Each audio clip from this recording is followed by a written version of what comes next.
hockey friends and families around the world, and welcome back to another edition of Our Kids Play Hockey. I'm Lee Elias with Mike Bonelli. Sheri Hudspeth from Our Girls Play Hockey joins us today because, guys, we're talking about something we're not supposed to talk about.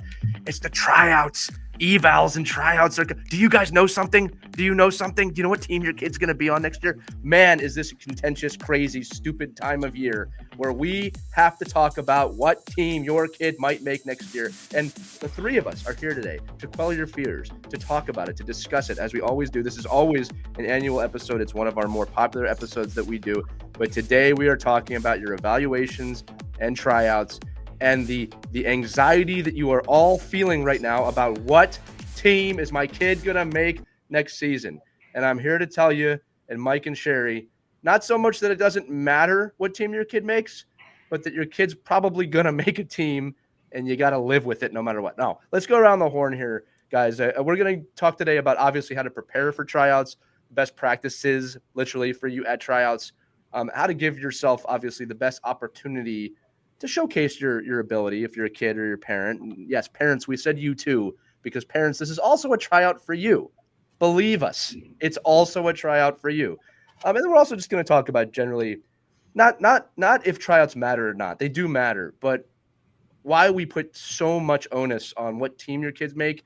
And I think personally, especially in the younger age groups, that's a mistake, right? It's all about development and finding a team where your team develops. But let's start out. I got to jump in just to frame this a little bit. Yeah. We're not talking about like the BCHL and the USHL and the, your junior hockey team, because I guess I'll just jump in and say like anything like tryouts after 14 different are real tryouts. Agreed. 100% agreed. They're real.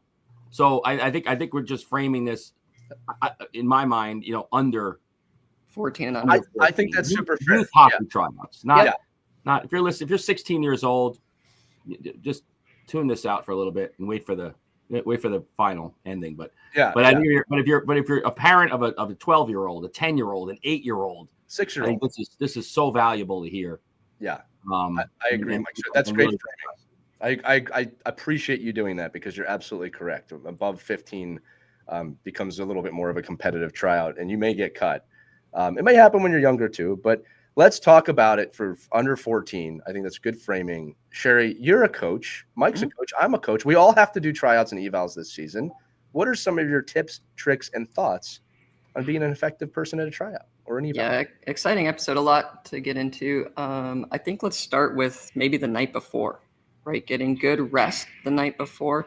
And I've seen this too, is like kids check your equipment. Make sure that everything is in your bag. You got every shin pad, skates, helmet, everything. I've seen kids show up, and they're 9, 10 years old. Mom, I forgot my shin pad, and they have to run back. Well, guess who notices that, right? The coaches, the evaluators. Where did this kid go? Why are they on the ice 2 or 3 minutes late? Is because the parent had to run home. That's noticeable, and it's something that I think you can take accountability for very young. Is checking your equipment and make sure that you're ready to go.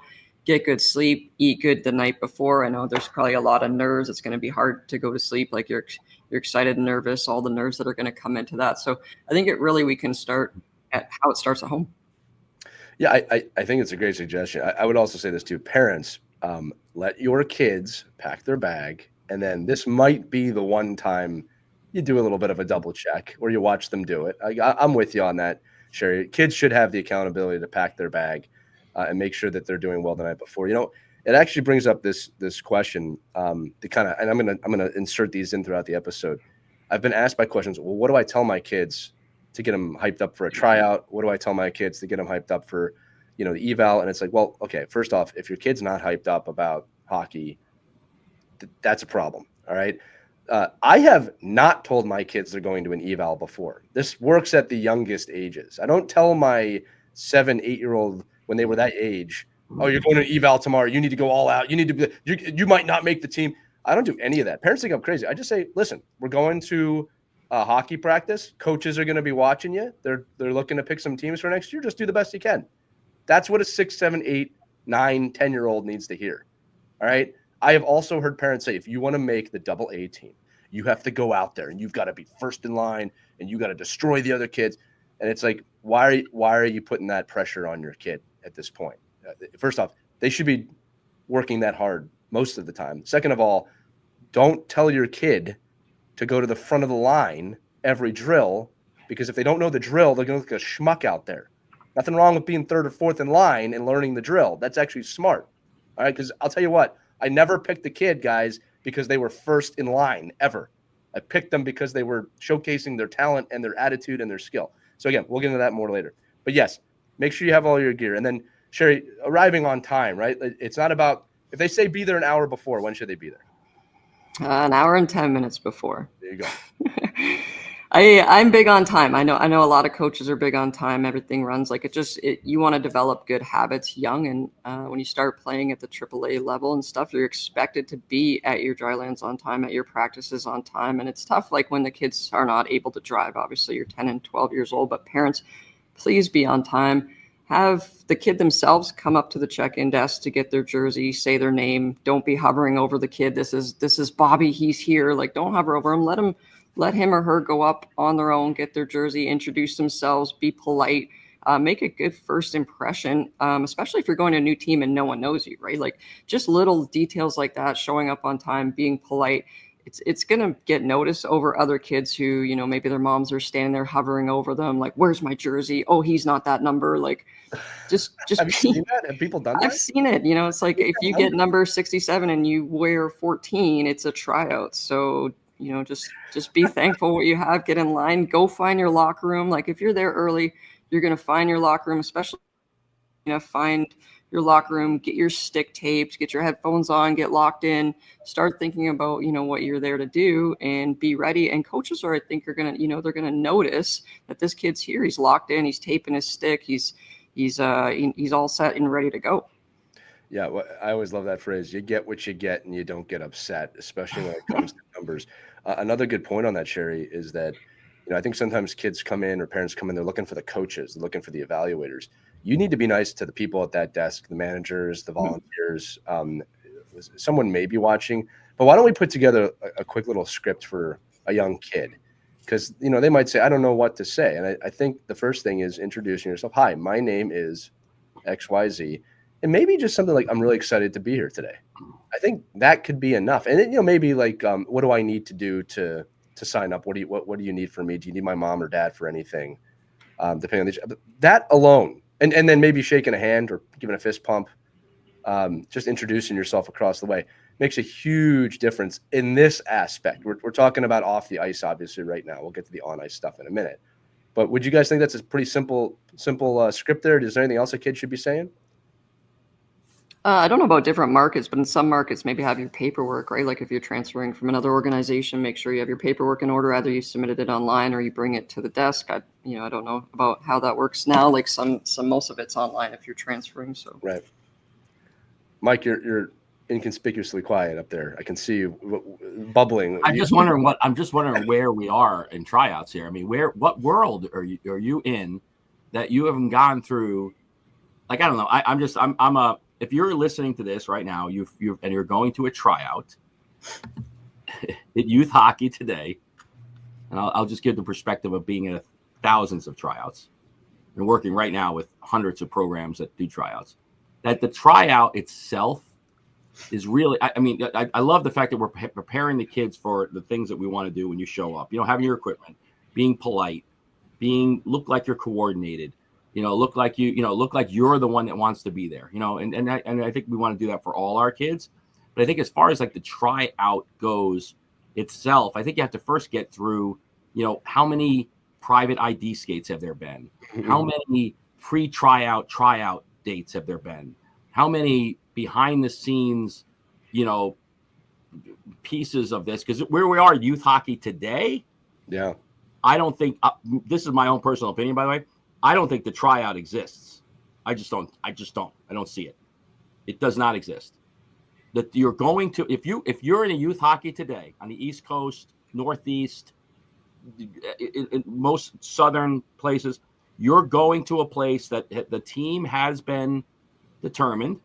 Mostly determined, yeah, for sure. Mostly determined. There's little pieces you could put in there, but we should be looking for, and I think we've talked about this a number of times, you have to be in the reality that You're just looking to have your son or daughter play in the best environment they can be. Correct. And preparing them for the fact that the tryout is not like the kiss of death. It's not, you're not making it or not making, because making a team at the youth level doesn't mean you're the best player or the worst player anymore.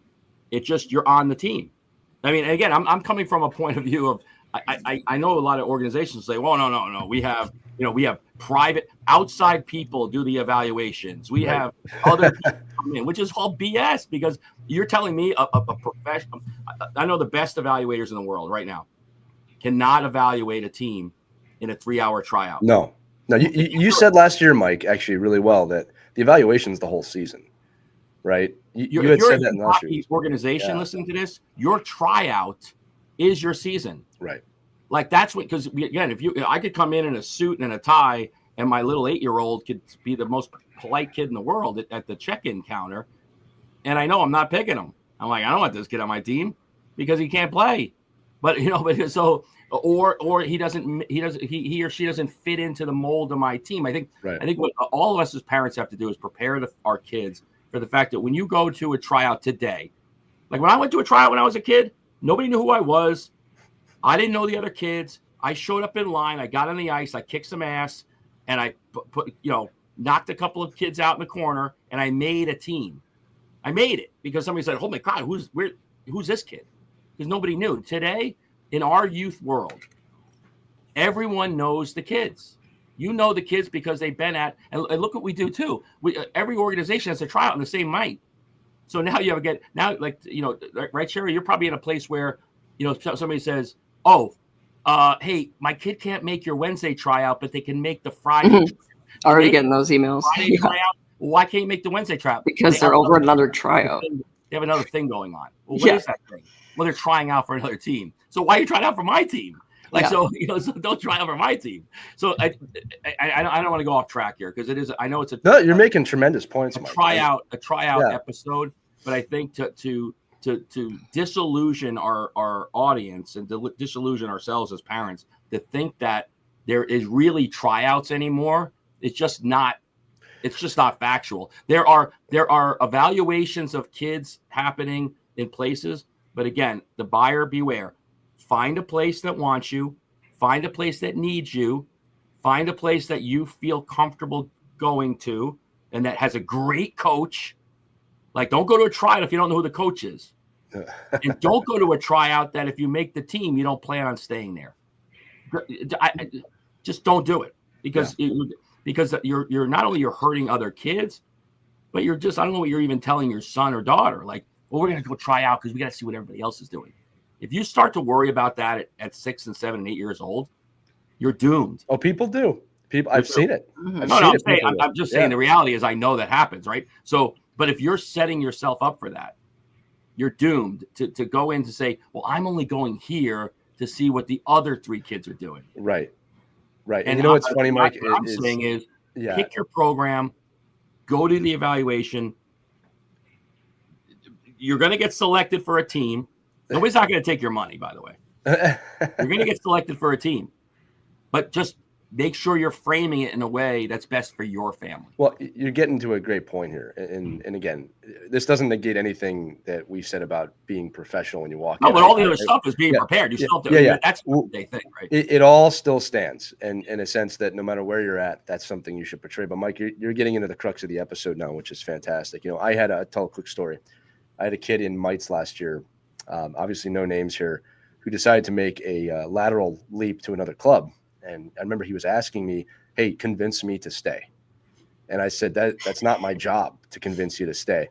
It was amazing. It was like, you got to convince me to stay here. I'm like, I'm not convincing you to stay anywhere. And I just asked him, why do you want to go there? Why do you want to do this? And I was just very honest. I said, look, if that's what you think you want to do, that's fine. I don't think there's that much of a difference at this age group that it matters. And I told him, I think that the prestigiousness of that program is what's attractive to you. I was just honest. And I got a text halfway through the season. Swear to God, it was, you were completely right. There's nothing different here. There's no extra value here. And not that it was a bad program. It's just, it didn't matter. You know what I mean? Again, this is a younger age. And Mite is 8U. Again, it's different. But Mike, you bring up a great point we should absolutely discuss, which is, the tryout goes both ways in a lot of ways. You want to find a good fit for you and your family. There's never any guarantees, but good coaching, good environment, good development. It's funny. I don't think those are the primary things people think about when they go to an eval. I think that what they're thinking about is, I want to make the top team. And I think that that's a mistake. You want to make the team that is appropriate for your kid. And I'll tell you what, people listening, just so you know, I'm not speaking out of nowhere here. There have been years when I was in youth hockey, I made the same team, same letter, back-to-back years. And as a kid, I was somewhat devastated that I didn't make the higher letter, because I just assumed that, I was on this team last year, I'll be on the better team next year. But thank God that's not what happened, because I developed dramatically I was picked for the right space, and I was given a role, and I grew, and it eventually helped me get to a better place in my hockey career. So I think when you walk into an eval, don't tell your kids, please, parents, don't tell your kids something like, you deserve to be AA, AAA, A, whatever it is. Don't tell them that. Tell them you deserve a great coach and a great environment. Now, for the organizations, it's on you to provide that as well. I know organizations, and this pisses me off, that have not announced their coaches for next year, and they may not announce them before the evals or the tryouts. And it's like, man, you're putting yourself at a real detriment to those parents. I want to know who's coaching these teams. I want to know if my kid's going to be a 10U player or 12U player, that there's good coaches across the board. So AA, A, B, AAA, whatever it is, triple B, we made up all the different letters here, that no matter where they land, they're going to have a good coach. That's something organizations need to do. But let's just stay on this for 1 second, guys. And just the mentality. Just to Lee, I'm not blaming parents for this either, by the way. I'm blaming the parents. I'm just kidding. That's a joke. Yeah, but I'm blaming all of us. I'm blaming the way the organizations develop their programs and put out their coaching staffs and develop, their quote unquote tryouts. I'm blaming the parents that are looking for the greener side of the pasture. I'm looking at the skills coaches and the private people that are advising these kids and these parents. Like it's a systemic issue throughout the whole of youth hockey, that we find ourselves in a place where tryout season, which probably started in November, is really just another way to place kids and get around the rules of USA Hockey or wherever your ruling body is in your state to select kids. It's really unconscionable, actually. It's amazing that we as leaders of hockey continue to allow this to happen. Well, it's old thinking too. Year out. It's old thinking. Right, because the parents really don't have the power. Like, you can't just start your own team. Like, so as much as I detest a lot of the way parents react to coaches and how they treat organizations and how they treat internally, how they work with their kid, we're developing these kids and these families to react the way they react because of the way we run our programs. And I don't know, it's just it's a holistic view of what do you really want to get out of the sport. And if getting out of the sport is, I just want my kid to have fun, and I really love coming to the rink every day, then start looking for organizations that offer that. Well, I think I would make the assumption that a good portion of our audience feels that way, right? But they still feel the anxieties and the pressures of these events.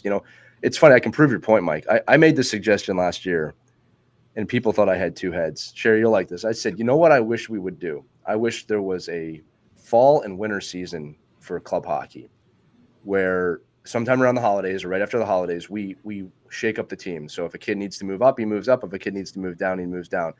And you can't do that. No, I said, I know you guys would never allow it to happen because the prestigiousness of whatever letter you're at and the fear of dropping up or down is so overbearing. Even though I can tell you right now, on the teams I've coached, there are kids that would have benefited from dropping down with no ego attached to it, just dropping down to that level so they could learn the game a little bit better. But we can't handle that because of the way that we have highlighted letters in hockey. And I said, so there's a fall season, a winter season. There's also the fear of losing kids between seasons. But I said that would actually be a better development model if coaches would actually talk to each other. But we'll never do it because of where we're at. right? So I think that the shift that we were talking about needs to take place in the kids and the parents of understanding that, yeah, Mike, you made a great point. The 2 tryouts are not determining your kid's future. It's what they do over the 8-month season, most likely. Now, with that said, look, and this is why I said the rosters are mostly picked. There's absolutely bubble positions on every team. You know, the bottom 3 players or even top 3 players are sometimes interchangeable, and you can break through at an eval or a tryout or fall down depending on how you perform. All right. But yeah, I think you're right in that 90% of the team is essentially chosen. And that the evals are just there to make sure that it's organized and put forward. But evals and tryouts on their own are really a dated idea, Mike. What you were talking about when you were growing up, when I was growing up, Sheri, you too. I think these were looked upon differently. It really was a true tryout or a true eval, whereas now it's a formality.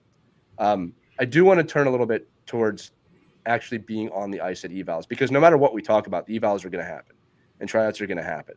And I want to make sure that, especially if you feel like your kid's one of those bubble players, you understand what you have control over on the ice once you get out there. And before we do that, let's just talk about mentality, like, because I think that all combines together here. You know, those kind of precious minutes before the tryout, you know, when everybody's feeling a little bit of nerves, parents, I would really have a good conversation with your kid to remind them that, A, you love being out there. Don't forget that. Like, you love being on the ice. It's always exciting to be on the ice. The 2, and parents, I implore you to say this. I mean, I'm begging you to say it, to tell your kids before an eval. I promise you this will not make them work less hard. That no matter what happens out there, I'm going to love you. No matter what team you make, I'm going to love you. That my love for you is not dependent on the team or the letters.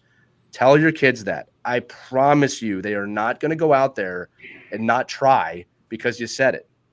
All right. I can tell you that if you put the pressure on them to make a team, I mean, you're doing them a major disservice. You're not making them a better competitor. You're just instilling fear. I know there's people out there that think that fear can create results. Look, if it's done the right way, it can. That's not the right way in my mind. Okay. Do either of you disagree with that statement? You know, parents, a lot of the pressure comes from you and what you're able to say to them. Yeah, I do. Well, I would agree. I mean, it's really just the holistic view of how you look at all of this stuff, right? I mean, if you're a parent that every single time your kid goes to the rink, you're on the glass and you're like in a frenzy, that if you're like, okay, I got 10 hours of video on you this week and I scouted the other team and look at the other kid. Like, if you're that parent with that kid, and that kid is and we've interviewed lots of NHL players that had those parents. Yep. And if you're able to survive that, hey, you know what? That's not my kid. Like, that's you. That's your life. If you're able to do that and be the person in the corner, great. But overwhelmingly, I think it's the parent that just prepares their kid to go on the ice in a positive way, in an uplifting way, in a way where we're inspirational and not, putting the fear mongering in them if they don't perform, that they're not having dinner tonight or they're walking home, then we're accomplishing good goals. And really what that does is, and I'll say this to the parents that have team leaders, like kids that are the best kids, the more you can do that for your child, set the example. Better the team is going to be. Like, you're really, because, and I always find this crazy, like that parents look at the parents that have really good hockey players, like that they're better hockey people. It's the oddest thing in the world. Like, they're like, oh, that guy's got a really good player, he must really know hockey. I'm like, has nothing to do with it. Like, that's irrelevant. So, so when you look, but again, you can influence that. If you want to be a good parent to your team, and you want your kid to be a good teammate to their team, then, just how you approach all those situations too, overall help, the entire ecosystem of the organization. We have 3 coaches here, 3 NHL coaches that have very young sons that are playing here, and they are in the rink sitting watching practice like normal parents. And these coaches, they're parents like everyone else, but they are textbook hockey parents. They sit there, they watch their kids. They don't tell the parent, like the coaches, how to coach, even though they are in the NHL, but they sit there very quietly. They enjoy watching their kids play. And you always see them very positive after the game with their kids and after the practices. So it's like, just chill, like sit and watch the kids. Banging on the glass and being a crazy lunatic is just going to draw attention to you that no one's going to want to deal with you, and it's going to affect your kid, right? So it's like, let the kid go out there and perform, and let their performance do the talking, not you yelling at the glass. Yelling skate as loud as you can is not going to help anything. We've all seen it. They can't hear you. But I've just been very fortunate here to see how these NHL coaches as fathers interact and be normal youth hockey parents. And it's the exact opposite of the people. Like they a lot of them do have the best kids on the team, but they're just pretty chill. So I think we just need to, calm down a little bit. Yeah. Well, and let's talk about, for parents, you listening, calming your own anxiety. We say this about the games and the practices, but it's the most important during tryouts. Parents, remember, you're only watching your kid in an eval, most likely. You're watching everything microscopically, every drill, every turn, every puck touch. We're not watching that as evaluators. We're not watching your kid the entire time, okay? So just remember, you're hyper-focused on your own kid. We get it. I get it, okay? When I watch my own kids, I scan around, but yeah, my eyes are on my own kids quite a lot. And, I can hear the parents' thoughts. Oh, my kid just did this really great thing, but no one was looking. That's going to happen. That's why at the tryout, it's an all-the-time thing, or even during the season, not just tryout. It's an all-the-time thing. It's not just at a tryout thing, right? The things that I do look at is, and we should probably talk about, actually, the three of us should talk about kind of how evaluations are done, because we're not watching one kid the whole time. I can tell you the first thing I'm looking at, especially below the age of 14, is skating ability. It's my first ranking. Skating pops right away. Can you skate? Because I'll tell you what, if you even want to qualify for a higher level team, the skating has to be there. And parents, if the skating's not there, guess what? It's okay. It's okay. It takes a long time to cook a hockey player. So if your kid's 10 or 12 and their skating's not there yet, you want to get on a team where they're going to work on that. All right. But the first thing we look at is skating. And I'll tell you right now, I can rank kids 1, 2, 3, 4. And everybody does it a little differently based on their skating ability. And then I will evolve my evaluation beyond that. I'll look at the ones. And again, everybody does this differently, and say, okay, now let's look at puck handling ability. Let's look at hockey sense. And, I can tell you right now, if you're not a great skater, if I'm a true evaluator, if I'm someone who's doing this right, I need to put you on a team where you're going to get that worked on. All right. I don't care how big and tall and hard his slap shot is. I've heard that before. It's such a hard shot. That's great. But if he never gets the puck, let's go around the horn here again. What do you, both the things I said about parents only watching their kids, but how we evaluate, because it's probably done differently than people think. I mean, skating pops, but like Mike said, compete, right? Battling. Yeah. You win your stick battles, you win your skating races, you win your corner battles. That stuff's going to pop. I agree. Yeah. I think I try to do, so if I'm doing a youth hockey tryout, as opposed to like a national camp or a higher level camp where you might maybe see the kids for 7, 8, 9 hours of ice. Like you're looking at a kid for 3 hours, total. You really and fortunately, unfortunately, and this is kind of why I lean towards coaches that know the kids rather than blind evaluators, because you look at it, you're just looking at a group of kids, and hopefully they're scrimmaging at some point, like they're actually playing the game of hockey. Because I picked tons of kids that have gone through cones looking like, Jaromir Jagr out there. Yeah. And I'm like, how the hell did we pick this kid? Like, how did he get on the ice? Like, because he looked great, right? Because he probably has the best private coach in the morning that skates him through the deviators, but has no idea that there's another, 4 players on the ice with him. But I think it's like, so for me, from the youth hockey perspective, say you have 30 kids, right? You pick your worst, you pick your best. You just, like, my goal is to get every kid a notch. Like every kid, I want to see every blue 3, every white 2. I want to see every kid. I want to make sure I covered the canvas. And then I can now whittle it down within that hour to say who's standing out, who's doing bad, who's doing stuff that you're like, again, an 8-year-old, there's no great 8-year-olds. No, there it's just run and gun at that age. You're like, okay, in this particular group, that's my high point, that's my low point. And then I want to kind of figure out where I'm in there. Again, if you're straight out evaluating 1 through 30, that's the only way to do it, in my opinion. It's like you have to find a way to, have a ledger, right? Now, if you have a team, if you're evaluating for a team, I would honestly suggest that coach is in that room and you're saying, Coach, what is your team looking like to you? Right. Like, do you want the best 15 players? Do you want the best 6 forwards and 6D? Do you want the best, like, how do you want your team made up? I could pick you a team of 1 through 18, but I might give you 5 right wingers. Like, what is so there's so many things that go into a parent looking at an evaluation and being prepared for that. And we can go over that a little bit later. But in this case, as an evaluator, if I'm the only one, I want to cover the bases. If I'm there with 15 people, right. And I think most importantly, and again, this is probably not, I don't know if it's a trade secret or not, but we probably should discuss it. That you also cover the fact that, guys, can anybody tell me, is white 3 actually even here? Because you 3 have him evaluated. I haven't seen the kid. And somebody will say, oh, no, there is no white 3. Okay, well, good. Thank you very much. I just want to make sure that I wasn't evaluating this kid. It's like, Sheri, you probably see this with your summer hockey schools, right? Like if you want somebody to do like an evaluation of a kid, you're like, don't give me hey, got to work harder, look good, had a great week. The kid wasn't even here, just make sure that we're all looking at the right numbers and the right kids. And, I personally think it's important that if you're going into a blind evaluation and you have a parent of a 7-year-old and an 8-year-old, 6-year-old, and you see your kid out there, you checked in as blue number 3 and he's wearing white number 6, you go to the desk and take care of that because he's being evaluated as somebody else.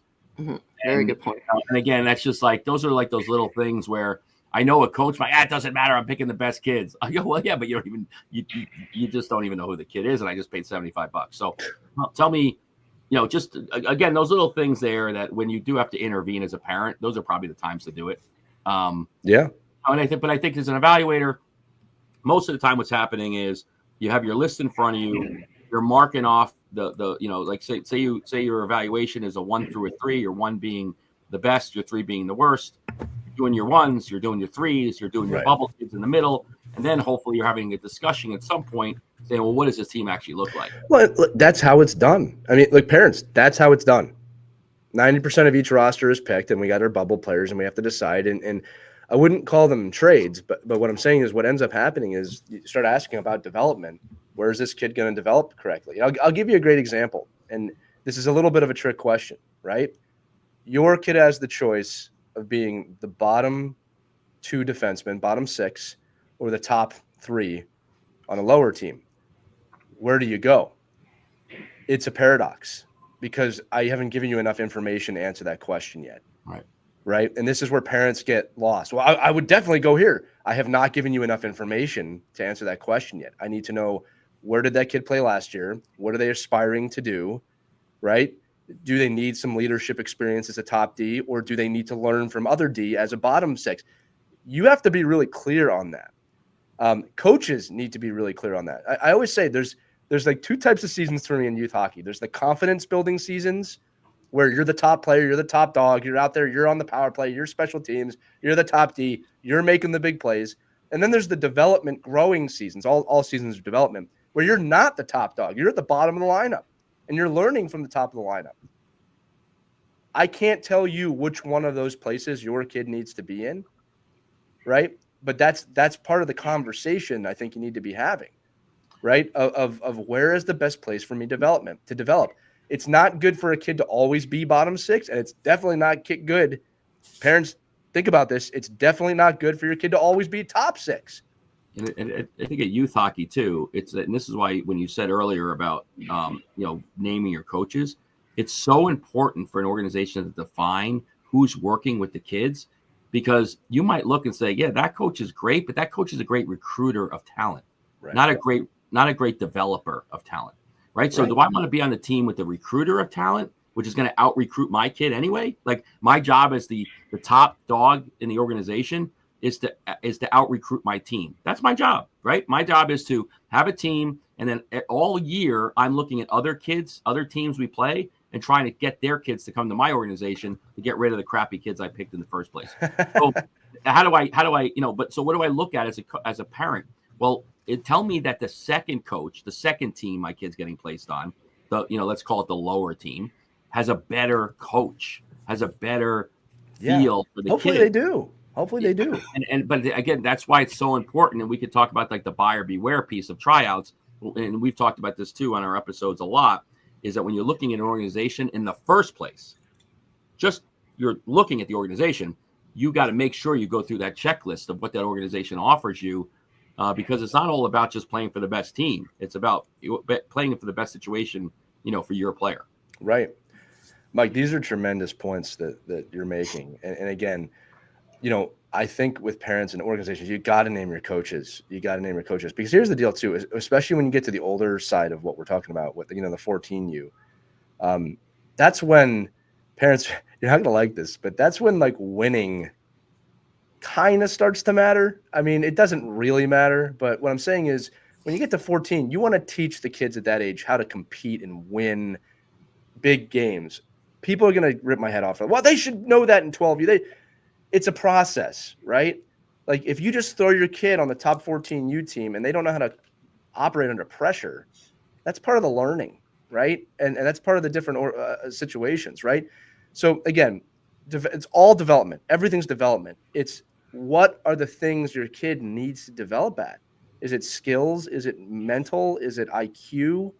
You want to fall into the right place for that, right? I wouldn't want to put, and this happens every year. It's like, I don't want to put a super talented kid in a position where they need to have hockey IQ and they don't, when I could have taught them that on a different team. Now, that doesn't mean that the kid can't learn that on the higher team, but it's like it's such a complicated calculus. Right, but Lee, there are some parents, believe it or not, there are some people out there that just want their kids to love hockey. I know. They don't care about development. Like they don't care. Yeah. They don't like. Oh, you mean it that way? No, I'm not one of them. No, what I mean is there's a huge swath of our world. And Sheri, you can speak to this probably the best because you're coming from the NHL side of what the mission is for the NHL and USA Hockey and Hockey Canada and youth hockey. It's not to develop the best players. It's develop the most players. It's to give the most opportunity for kids to play. There's nothing in the mission statement that says we're going to develop you into a world-class athlete. There's room for that. There's plenty of organizations for that. But the NHL, Hockey Canada, USA Hockey, obviously we care about numbers, growing the game, getting as many kids into hockey as possible. Like, for example, if junior knights go to a tournament and they win, no one in the front office is asking how the 12U team did, what was the score of that game. Like, they care that we are icing teams. We're icing more teams every single year. We're icing girls teams, boys teams, special needs teams, everything. Like, everyone can play. And I think that's obviously the goal from this side of it, is not the actual wins and losses. And I mean, I'm in the NHL, I played college, everything like that. I can never tell you what a score of a game was when I was 12 years old, right? But I can tell you, like, I played with all these girls and I'm friends with them for life. And now, there's a lot more that goes into it from a bigger picture, not just this narrow window of like, we have to beat Bell Tire tonight, or so my hockey rankings go up. And like, the bigger picture doesn't care about that. We care about obviously growing the game and getting as many people into the game as possible. Now, I fall from the side. I probably fall closer to Lee, right? Where I think development is fun. Like, so I look at it. I look at developing and getting better and winning is the fun part. But again, I love that. I love that. No, I love winning. Like, I'm not going to a tournament for no reason. Right. I'm not there for fresh air. I'm there to win. Sheri and Mike, I want to say this real quick. The three of us here, and again, for our audience, don't ever mistake our kindness for weakness. Don't ever mistake what we're talking about. We want to win games, okay? Like, we coach to win games. That's just not our only priority. Oh, yeah, no. Listen, if I'm watching my son play dev hockey, I'm stewing if he loses a one-on-one. I'm like, what the hell? Right. What is wrong with you? But I mean, but it's just, but I said the overall mission, and again, getting back to tryouts and wanting to be on a team. The mission is wanting to see your child love coming to the arena and love developing, love competing, love learning new things and being with new teammates and being with new families. That again, the hockey world is so unique too, because unless you're from Minnesota or Rochester, New York, you're in a community of massive amounts of communities. Like Right. you're drawing kids. You're not running into a kid at Stop and Shop, that you play hockey with, because you're probably not even in the same town. Like, so hockey's so unique It is. that it's so important that piece of your life is better because it's unique. I got to say this too. I don't like to look too far ahead from wherever my kids are at. If they're 11, they're 11. But parents, I promise you, there is no future for them in this game if they don't love the game. All right. There's just no future. It doesn't happen. Parents, do yourself a favor and look at the burnout rate at 15. It's astounding how many kids quit this game at 15 because of the pressure. All right. The kids who stick around, most of them love this game ridiculously. And we say it all the time on the show. You can't create that. You can only cultivate that. All right. And again, if you're listening to the show, you do that. All right. I want my children to love this game. I think the greatest feeling that I get is when they share that with me of I just love playing. Man, does that feel better than any championship I think I've ever won. All right. When I can see it. My son said something to me that really caught me off guard the other day. I think this is a testament to his team, was that, we were in a position in the playoffs where we knew we weren't going to advance, and we lost this overtime game. And this comes back to tryouts. Follow me. And I thought he was upset that he lost in overtime. He's a goalie, right? It's tough for goalies. And he was upset. He said, yeah, no, I'm upset we lost. But he goes, like, I'm really upset because the season's coming to an end. I don't want this to end. And while that was kind of a somber moment, I said, man, that is maybe the best thing he could be saying to me right now. Like, he wants to keep going. Kid played 45 plus games this year in net. He wants to keep going. And he kind of said something like, I really can't, I'm looking forward to getting on the ice for like the evals, like getting back out there just to be with my friends again. Man, again, look, I wish that for everybody. I do, but as a parent, how comforting that is for me, for my kid to be like, oh, I can't wait to get back out there and play again. Parents, I'll tell you this too, that your kids, this is a cool part of this episode too. Your kids are naturally going to put pressure on themselves at tryouts. They're going to do it no matter what. No matter how calm we could be. I could be a Hindu cow, and my kids are still going to feel something at evals, because it's an eval, it's a tryout. It's the way we frame it, right? So you don't need to put any more onus on them. Here's one for both of you. I've got parents that come up to me and say, it's this eval, and I just don't think that they're motivated. Well, you got to dive into that a little bit more than just telling me that, right? Why is your kid not motivated? Have you had that conversation? Like, why are you not motivated? First off, this is going to sound weird. It's okay if they're not motivated, right? That's just not where they're at yet. It might not be okay for the eval, but like, we're talking about them as a human being here, right? If they're not motivated, you need to have a conversation about, why are you here? Why do you want to be here, right? Don't put more pressure on the kid. They're doing it already. In fact, sometimes the kids who show up to evals, just competitive but free, they do the best, right? So again, there's a lot of different directions we could go from there. The point I'm trying to make is that, I'm pretty confident at this point. I got to iterate that my kids seem to love this game. It's a very comfortable place to be. All right. As they get older, that may change, and you got to be okay with that. And that brings me, I think, to the point I'm trying to make here, guys, which is that stop looking beyond where your kids are at. Right. If they don't make this team this year, that means that is complete bullshit. I'll say it just like that. There is no path. I know people have played on more B teams and A teams. Chris Therien, former NHLer, said he didn't play at all the year he was 15. He didn't play one game for a year. Guy made the NHL. There's no path. The path is be present with your kid in an eval or tryout and let them go out there and experience it, knowing everything that we said is true about the full season, right? Again, I don't know where we want to go from there, but that was a comforting moment for me if I want to get back out there. And that's the goal, right, for all of us as the end of the year approaches and our tryouts start and our evaluations are being posted, that all the kids want to be back there. Like, they want to come. And maybe that player is not at your eval, your organization. You could reflect on that as a coach, and you could say, I wonder why that players want to come back here. But do they want to come back? Are they not quitting hockey? Then, let's chalk it up to I can't do anything about like the politicalness of it. I can't do anything about the recruiting. I can't do anything about the thinking that the grass is greener over here. I can only do something about the kids I have. Like you were saying earlier about the one player and the one family. It's, well, listen, I'd love to come back, but give me a reason to come back. Convince me to stay. That's what I said. I mean, I'm putting, but again, this is where the onus has to go back on the organization about being as transparent as possible and really being upfront about what you do. And I would even go so far as to say, be upfront about how those evaluations work. That's a great point. You would say, listen, this is why we have, this is our head coach. This is our assistant coach, who, by the way, is a parent, and his son's going to be on the team.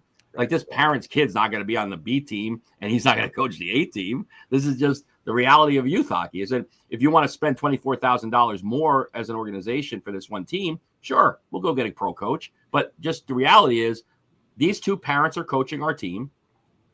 Their kids are going to play on the team. It has nothing to do with whether they're good or bad. It's like, well, this is just how youth hockey works, guys. Like, I need, like, unless you want to pay, again, you want to pay, $4,500 more a kid. Yeah, that's fine. Yeah, we'll get a good coach. but the fact is, this is how the youth hockey world works in real youth hockey world. I'm not talking about this other stuff, right? That goes on. I'm just talking about for the 90% of us, you go to a place, it's probably a mom or a dad coaching. There's probably another mom or a dad coaching. There's probably a skills coach that does some work with this. There's probably a goalie guy or girl that helps out every now and then in practice, is not exclusive to your kid. But ask these questions and look and say, okay, well, we know the environment. It's presented right there to us. And now I'm the consumer. I'm going to hold this place accountable. Here's one thing I'll say about tryouts. If you go to a tryout to a team that costs more than, I'm going to say $2,500. I think that's a lot of places around the country. If your travel team costs more than $2,500 to play on, you should demand that information. Yeah. You should say, I want to know who the coaches are, how many times we get on the ice, what the off-ice situation looks like. Now, again, $2,500 is not a lot. I mean, in the East Coast, it's $13,000. Oh, crazy. Yeah, that's really, yeah. I'm just saying $2,500 is the lowest bar I can give you. Like, it's not rec hockey at that point. It's not like everybody gets a jersey and you play. House. Yeah. It's, so I'm saying if that, and then the other thing I would demand about that tryout is if you truly go to a tryout that costs, let's just make believe it's, I don't know, let's just say it's over $100 for a tryout, 2 days, 3 days, over $100.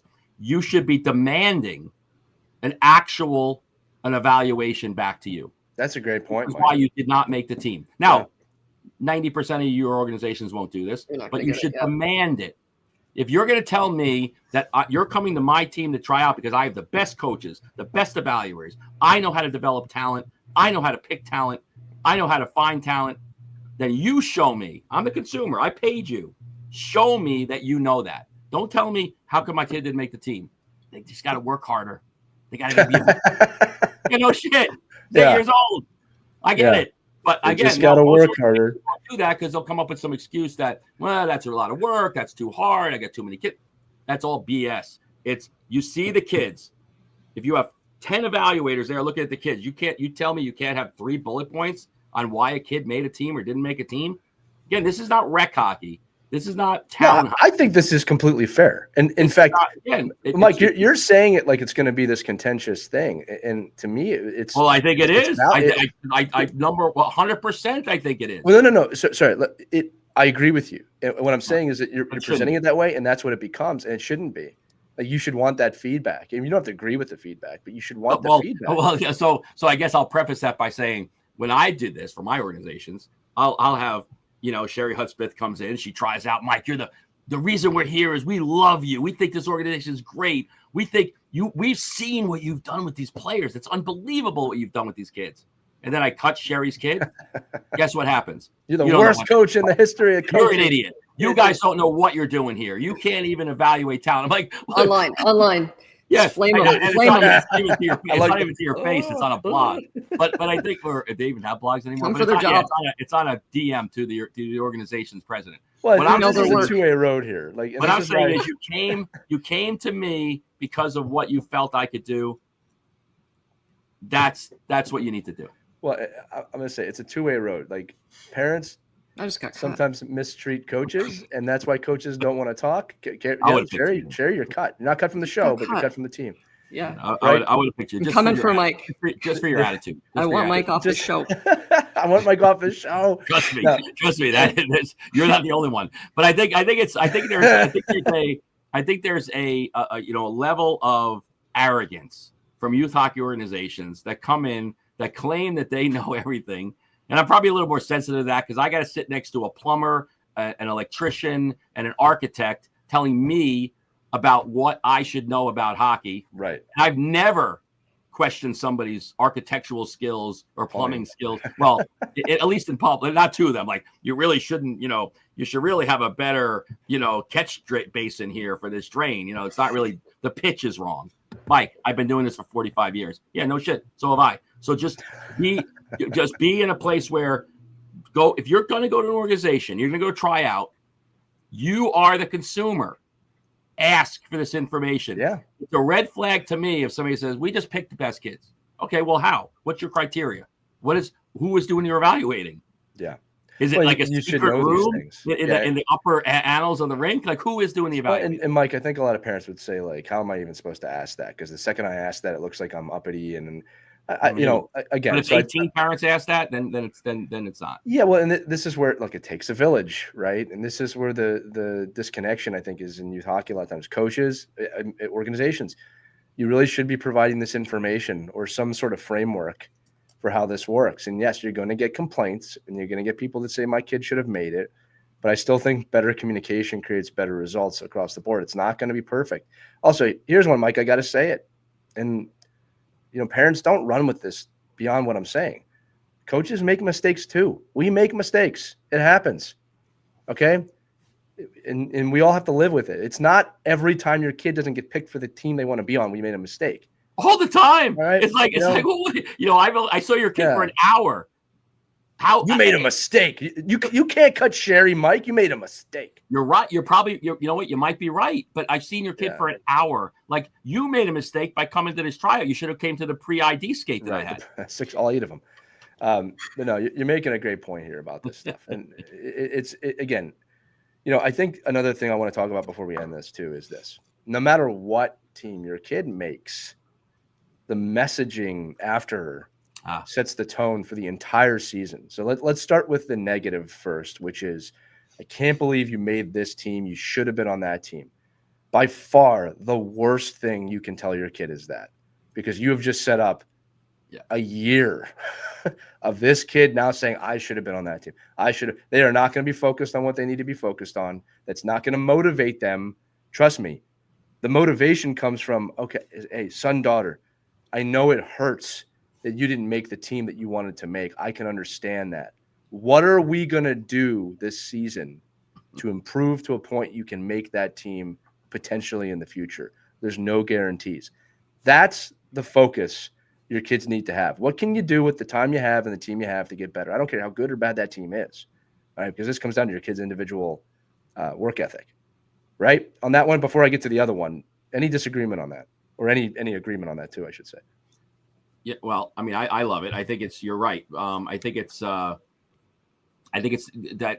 that's a really crucial time in big time. Like setting the stage for the next part. You might not like it, like you didn't make it.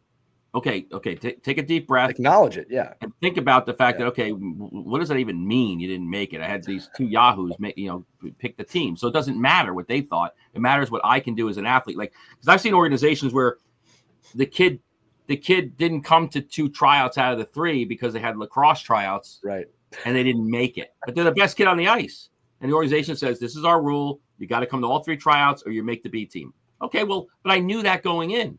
So then you have to, and it is. I'm not saying it's right or wrong or what. It just is what it is. If that organization laid that out there, that you have to be at all 3 tryouts or you can't make the top team, then that's fine. Then just you knew that going in. You wrote the check. No special treatment. Yeah. So, but if there's ambiguity there, now the key is, my kid didn't make the top team. Okay, but what you just said is, now this is the time where you really have to buckle down as a dad or a mom and be like, like, embrace the fact that happened. Go in the back room and scream into a pillow. That's fine. But just understand that everything you're going to do now sets that person up for walking into that other locker room, and they have to believe that they can lead the locker room and be in a locker room and be a cohesive piece of that team, not the leftover kid that got screwed. Well, I want to say this too. Parents, you got to remember this. There's two things here that are funny. The pain your kid's feeling, I know you feel too. I can acknowledge that. Like when your kid's hurt, you hurt. Then you got to reverse this a little bit and think back to when you were a kid. Did you recognize that your parents were feeling the same pain as you? Probably not. Right? So I think sometimes today with parents, it's like, let me be a friend and let me like be, you should have made that team. And no, you got to lead here. You got to be a parent here. It's hard. It hurts. It hurts when your kid doesn't make that team. It's painful. All right. But this is where you got to teach them accountability. This is where you got to teach them, yes, you are feeling a raw, horrible emotion. And I acknowledge that. You acknowledge that. What are we going to do from here? That's the question that needs to be asked. And and if it's a real tryout, if you went there and you knew you worked your butt off and you didn't make a team and you could really look and say, well, I got the short end of the stick here. Like I didn't make a team. I think I should have. That is for so many athletes. That is such great fuel. It's the catalyst. That's the piece where as you get older and you are driving your development and you are driving, whether or not you quote unquote make it. It's all your fuel. It's a way for somebody to say, I love the fact. I mean, if you listen to great people like a Tom Brady and you listen to how these people went through certain, adversity in their lives and you hear that like mom and dad can't have that happen for you. Like my displeasure with my kid's placement can't get him to have a displeasure about it. Right. Like I can't inject that emotion into them. That's a great point. But to me, it's like, what if you find a kid that is like devastated from losing a spot on a team, and then sees them get up the next morning, ripping pucks in the driveway. Yeah. You got something. You got something there. Take that and foster that and really just say. Well, and adversely, if they're not doing that, that's okay too. Well, no, but it's right? Okay. But it gives you a lot more context about how much. Right. Well, this is where we say set realistic expectations. But yeah, look, the teams I didn't make were by far the catalyst that got me where I was in the game. But because I was hungry, I wanted it, and I was upset. And I feel like getting the right messages is the most important thing. I think it would have been a waste of time for me to say I should have been there all year. I should have been on that team. I should be on that team. Such a waste of time. What are you going to do with what happened? What are you going to do now? All right, well, yeah, I mean, like that. That's here's the other thing too. A common thought, or parents like little red flags for your kids. Well, this whole year's been a waste. Don't let them get away with saying that to you. No, it hasn't. You put a lot of time in. You put a lot of work in. I know you didn't get where you wanted to be. It has not been a waste. I see this after teams. Only one team wins. Only one team wins a championship. Okay, for the most part. Only one team's going to do it. The odds are never in your favor. We didn't win. This whole year was a waste. No, it wasn't. All right, you developed. You got better. You got to find the Vegas Golden Knights actually had that story. Right, they did. Right, they did. You want to expunge upon that? We have someone from the Vegas Golden Knights here today, Mike. No, that's the season that I started here where we didn't make. Are you talking about where we didn't make it and then next year came back and won? Yeah, right. It's amazing, right? But it didn't go unnoticed that we did not make it throughout the office, throughout the hockey operations. It fueled us as we're going to have a much better season. And turns out we did stuck with it. And look where you remind us who you beat in the final. Florida 9-3. Who won the final the next year? Florida. Right? Yeah. Florida Philadelphia Eagles had a 10-game collapse at the end of their season. What'd they do the next year? They won the Super Bowl. Go Birds. Sorry, guys. It's a homer thing for me. Look, the point is this. Nothing's a waste unless you want it to be. All right. The other side of this, I teased it. What's the other side? You didn't make the team you want to make. You should have been on that team. That's the negative. So the positive side, sometimes worse, is you do make the team that you want to make. You make the AAA team. You make you're where you deserve to be.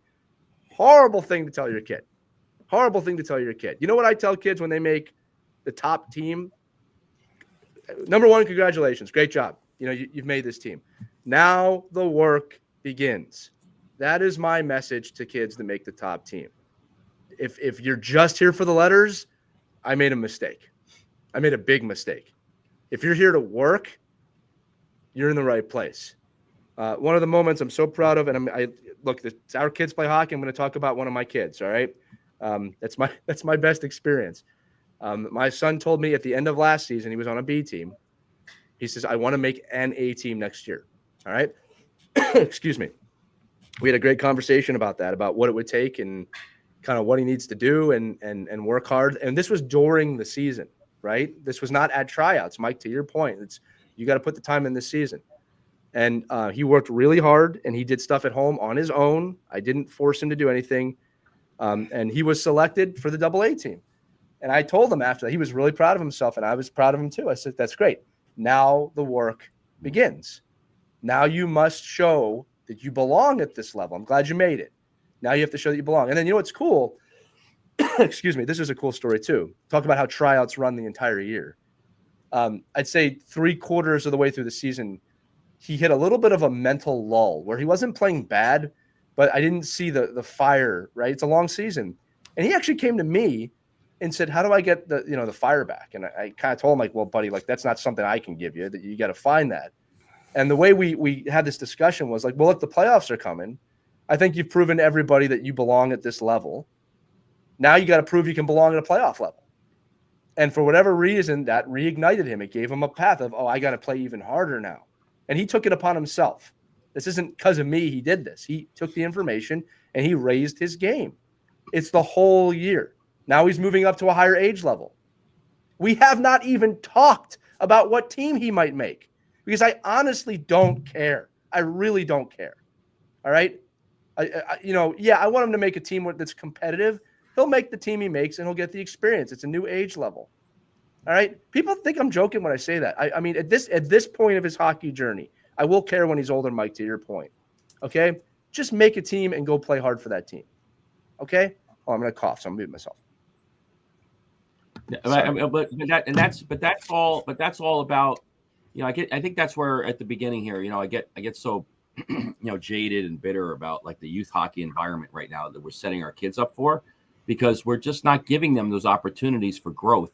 Like there is no made the B team, made the A team, made the B team, made the A team, made the A team and faltered off and made the B team, or the second team. Like, because now you're just like, I don't make the A team, I leave and I go to the next team. Yeah. I go to another organization. That's tough to me. And it happens more often than not. And we allow it to happen as organizations. But I think, and as parents, we think that, because, and again, I think it's because a lot of organizations don't define their path of development and why it doesn't matter, but how, even if your son or daughter makes the quote unquote second team, we have a system in place to help them become the best athlete they can be in the time frame that they're in and at their timeline that they're on. What you just said, I think, is pretty prolific. And I think more organizations should put this up on a wall at a rink, our path to development. Just show it, right? And it doesn't have to be, BA, AA, AAA, whatever. What is the path to development? Put it on the wall. Whatever that is for your organization. It might be different. Development is out recruiting everyone, then write that. We out recruit everyone. Good. No, we do have that here. Like it's a big triangle that shows you like your path to development all the way.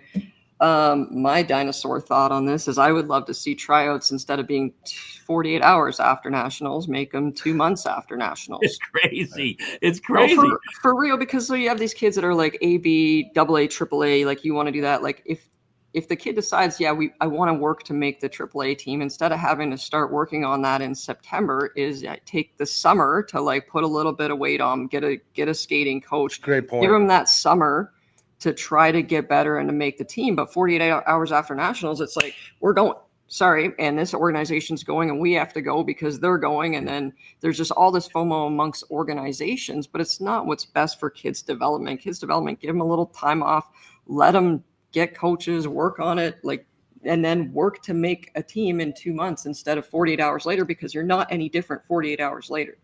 Yeah. Well, yeah. So in my real world with advising youth hockey organizations, my number one piece of advice, and unfortunately not many people take it, but if my number one piece of advice is, if you're going to pick a 10U team, then you need to offer that player, that family, the opportunity to be with you for 6 years. 6 years. I'm picking you. I'm developing you. Now, I don't know, like Lee was talking about, I don't know where you are in the scale of the team you're going to be on, but within our group, our 10U group, and again, I'm a big major minor fan. I believe that age appropriate teams are the way to go. I think it's better for so many reasons. You could DM me if you want to know all those reasons, but there's many, many more reasons to do major minor than AB and I agree with you on this, Mike. I wish more people would do it. I wish USA Hockey would take a stance on that. Canada, yeah, had that growing up. It was major, minor, Adam, Pee Wee, all that for boys hockey. Right, and I think it's just so healthy for a lot of reasons, and in our developmental in our development path, it's better. But I think if I'm an organization and I knew that the kids I picked today, I had to actually develop, like I had to get them better, I would do so much more to get them better. Like I'd go to a lot less tournaments. I'd have a lot more skill sessions. I'd have a lot more fun times with my kids. I'd have a lot more embracing families and building culture and creating an atmosphere that kids want to be here. And like to me, if you have an 8U program and it's not a carnival, then I think you're just a team that puts kids together, tries to win games and moves on. Like it should be an experience that we are competing with the kids that want to be, have all this energy and all this talent and all this opportunity for growth. And then what do? We put them in a car, we put them on a plane, we put them in pro uniforms, we ask them to perform pro level stuff, and we forget the fact that we're in a world of fun and development and that carnival atmosphere. And I think, but if more organizations were tasked with the fact that, by the way, you're such a great evaluator, you're picking this kid, and they're with you for the next 6 years. And the fact is, that is why Europe does such a good job. That's why other countries do such a good job, because they don't even implicitly say that. That's just the way it is, because they're stuck. You're between two fjords and you can't go to the other place. Like I'm stuck here. Like I got to play here. So I think that if you want to set the standard, set up a team and say, I'm picking you, I'm going to develop you. Now, that's not to say you might be on the A team, the B team, the C team. You're just on the 10U program. Right. But if more organizations looked at the holistic view of how do I have 98U kids and not 12, then they would look at it as a place that an 8U kid is an 8U kid is an 8U kid. And if you could do that and create that atmosphere, I was with a group of 9-year-olds the other day in a locker room listening, getting dressed, and the parents are getting them skates on. I was just getting dressed as a coach, and I'm overhearing the kids say, "Oh, you didn't make that team? Oh, I'm on that team." And I'm like, "You're all 9. You're all 9." And guess what? I'm looking at this kid over here with the mom and dad that are both like 6'3", 220, and I'm like, that kid's gonna in 10 years, that kid's gonna kick your ass. Like I wouldn't say anything about that kid because he's gonna be a monster. I know he can't tie his skates yet, but he's going to be I'm picking that kid shoes yet. Week. So just be careful as an organization, how you pick, when you pick, and as a parent going to tryouts, don't get hung up on the stuff that you can't control because you can't control it. Right. Unless, of course, you're in a leadership position and say, I'm going to pick my team prior to coming here. But listen, I think teams should just be transparent about that. I picked my 12 kids. If you come to this tryout, I only need 3 of you. Yeah. Like I actually wish teams would do that. They won't, unfortunately, but I think that at least that gives you a better, idea of where you're going to land, what you can do, what it takes. And then actually afterwards, it gives you an idea of what you need to work on.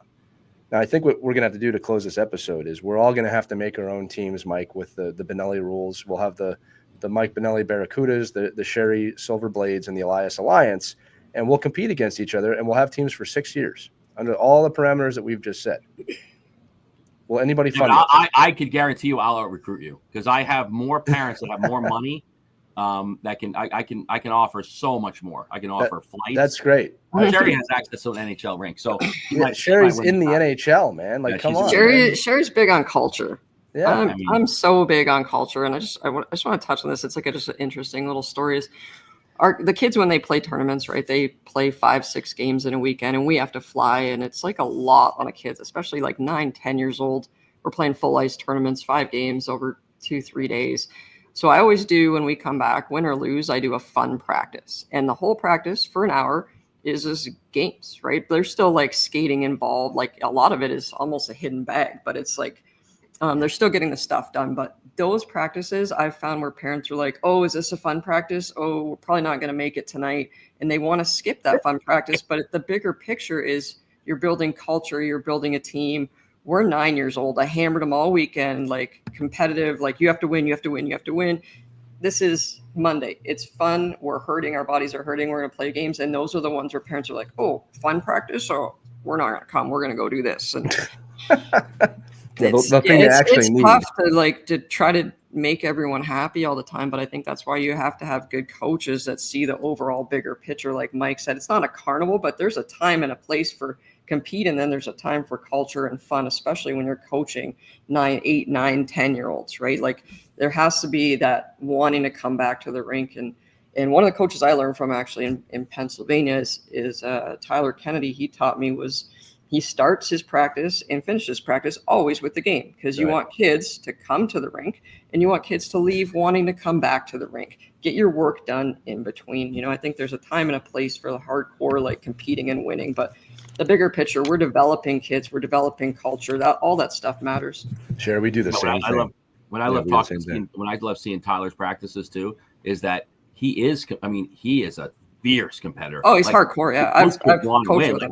They're starting with a game, right? But they're not playing a game. They're like killing each other out there. Like, and to me, I always I grew up with 4 brothers, right? So I always look at it as like to me, those are the fiercest battles. Like crap at each other in the parking lot, in the driveway. Like when you have a team that is chomping at the bit when that Zamboni drives off the ice and the doors close, that the first thing they're doing is playing a game, an activation game in the neutral zone.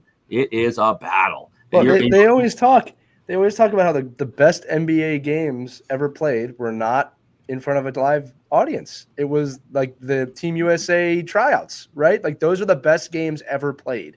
Right, against their we'll say brethren in the game. I tell people watching NHL practice, look at how hard these guys go at each other. Put some money up.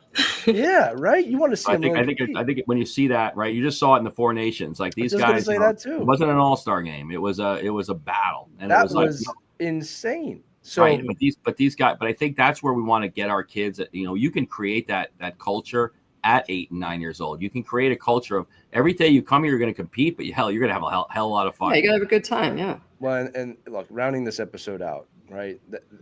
The tryout, the eval, it's year round, right? And it's for all of us. It's for coaches. It's for parents. It's for players. We all play a role in that together. The sooner you can establish that with your congregation, we'll call it, the better it might become. And I'll be honest with you, for the hockey directors listening, it might be a breath of fresh air. I don't think you lose kids if you come out front and say this stuff. I think you actually start to gain them back.